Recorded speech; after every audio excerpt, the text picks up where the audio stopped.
Hanımlar, 8 Martınız mübarək olsun. Təbrik edirəm. Oy, bibimlə Afət xanımın gülüm mən verib Çok sağ ol. yoldaşlarım.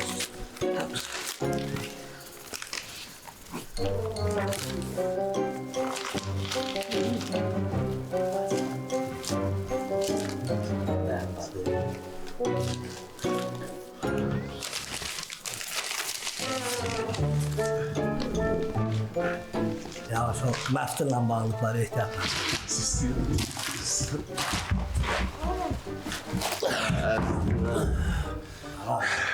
8 Mart'ın mübarek.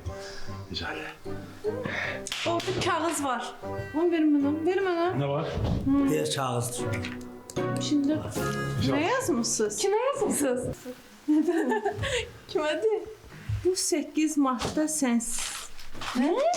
Bu 8 Mart'ta sensiz keçirdim. Ama yine de seni tebrik eləməyi unutmadım. Çünkü sen benim tek ve yegane sevgilim olursan.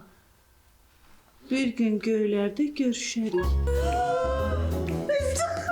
Ne de? Ne diyor? Adı Şurbaş. Sen bu gülleri qəbirstanlıqdan yığıb gətirmisən? En azından gətirmişəm da.